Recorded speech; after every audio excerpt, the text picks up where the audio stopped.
कैसा हो कि अगर आप इस यूनिवर्स की किसी भी गैलेक्सी में मौजूद किसी भी प्लेनेट की किसी भी जगह पर किसी भी टाइम पर बस एक पोर्टल के थ्रू कुछ ही सेकंड्स में आ जा सको, तो आपकी ऐसी ही चीज़ को मुमकिन बनाता है एक टेसरैक्ट।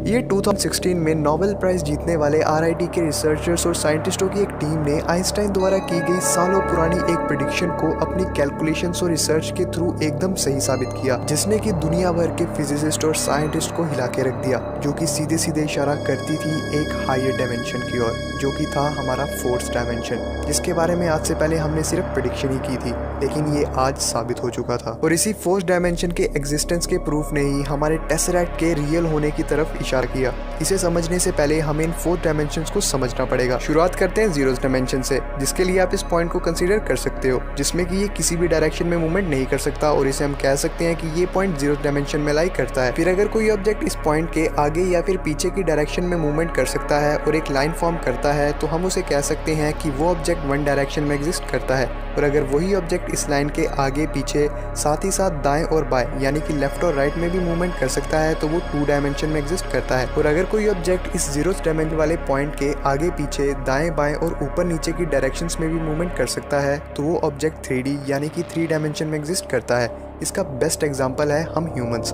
जो कि हम अपने इस रियल वर्ल्ड में एक्सपीरियंस करते हैं, जो कि है 3 डायमेंशनल। और फिर अगर हम अपने थर्ड डायमेंशन से आगे बढ़े तो हम पहुंचते हैं फोर्थ डायमेंशन में। फोर्थ डायमेंशन पर पहुंचते ही चीजें थोड़ी कॉम्प्लेक्स होना स्टार्ट हो जाती है। फोर्थ डायमेंशन को पूरी तरीके से समझने के लिए हमें पुराने डायमेंशन यानी कि zeros dimension, first dimension, second dimension और थर्ड डायमेंशन को लेकर इन सभी डायमेंशंस के साथ एक और डायमेंशन यानी कि टाइम का डायमेंशन जोड़ना पड़ेगा, जिसमें कि आप टाइम में हुए आपके साथ हर एक इवेंट को देख पाओगे कि आपने कब, कहां, कैसे और क्या किया। लेकिन फोर्थ डायमेंशन के बारे में इमेजिन कर पाना थोड़ा मुश्किल है, लेकिन आखिर ऐसा क्यों है? इसके जवाब में हम टाइम के इस एक्स्ट्रा डायमेंशन को अपनी डेली लाइफ में एक्सपीरियंस करते हैं, और ये हमारे दिन भर के काम काज में काफ़ी ज़्यादा असर भी डालता है। लेकिन फिर भी हमने आज तक की अपनी लाइफ में कभी भी ऐसी कोई चीज़ नहीं देखी होती, जिसकी वजह से हमारे अंदर की सभी इंफॉर्मेशन जो कि हमारे ब्रेन में स्टोर होती है, वो सिर्फ हमारे आसपास के सिर्फ 3 डायमेंशनल ऑब्जेक्ट्स को ही एनालाइज कर पाती है। और हमारा जेनेटिक एवोल्यूशन भी आज तक सिर्फ 3 डायमेंशन को देखते हुए और एनालाइज करते हुए ही इवॉल्व हुआ है, जिसने कि 4 डायमेंशन को आज तक कभी भी नहीं देखा, जिसकी वजह से हमारे ब्रेन के लिए फोर्थ डायमेंशन को एक्सपीरियंस करते हुए भी उसके बारे में इमेजिन कर पाना काफ़ी ज़्यादा इम्पॉसिबल हो जाता है। और हम अपने आसपास के सभी ऑब्जेक्ट्स को उनकी लंबाई, चौड़ाई और गहराई यानी कि लेंथ, ब्रेड्थ और डेप्थ से ही मेजर और इमेजिन कर पाते हैं। और मेरे हिसाब से हम अपने इस 3D वर्ल्ड में ही कैद होकर रह जाते हैं, जहाँ पर हम अपने आप को फ्री तो समझते हैं, लेकिन हम टाइम की लिमिटेशन के अंदर ही बंधे रहते हैं।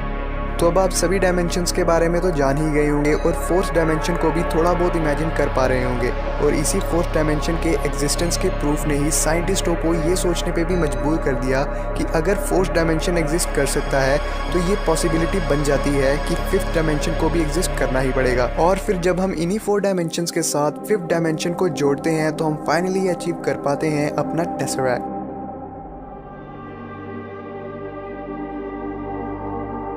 हमारा टेसरैक्ट और कुछ नहीं बल्कि 4 डायमेंशंस के साथ एक हाईली कॉम्प्लेक्स फिफ्थ डायमेंशन का एडिशन है, जिसमें कि बाकी शुरुआत के सभी डायमेंशन मौजूद होते हैं टाइम के डायमेंशन के साथ। लेकिन फिफ्थ डायमेंशन के एडिशन से हम इन 4 डायमेंशंस की किसी भी जगह के किसी भी पॉइंट के किसी भी पर्टिकुलर टाइम पर काफी आसानी से कभी भी आ जा सकते हैं, और हम अपने आने वाले कल को या फिर बीते हुए अतीत को दोबारा जी सकते हैं। लेकिन फिर भी ये चीज इतनी ज्यादा कॉम्प्लेक्स है कि इसके बारे में इमेजिन कर पाना भी बहुत ही ज्यादा मुश्किल है। टेसरैक्ट के इस मल्टी डायमेंशनल कॉन्सेप्ट के बारे में हमें सबसे पहले बताया था फेमस मैथमेटिशियन एडविन अबॉट ने, जिन्होंने अपनी कैलकुलेशन के जरिए टेसरैक्ट का ये स्ट्रक्चर प्रपोज किया था। उनके हिसाब से हम जैसे जैसे टेसरैक्ट में ट्रैवल करते जाएंगे, टेसरैक्ट अपने बेसिक स्ट्रक्चर में और भी ज्यादा ब्रांचेस और कॉम्प्लेक्सिटीज प्रोड्यूस करता जाएगा। और मेरा मानना तो ये है कि टेसरैक्ट ही वो चीज है जिससे कि हम टाइम ट्रैवल जैसी चीजों को भी बड़े आसानी से समझ सकते हैं और टाइम ट्रैवल भी कर सकते हैं, और साथ ही साथ टाइम में की जाने वाली फेरबदल होने वाले पैराडॉक्सिस के अराइजिस को भी सॉल्व करके उनके बारे में पूरी तरीके से हम जान सकते हैं।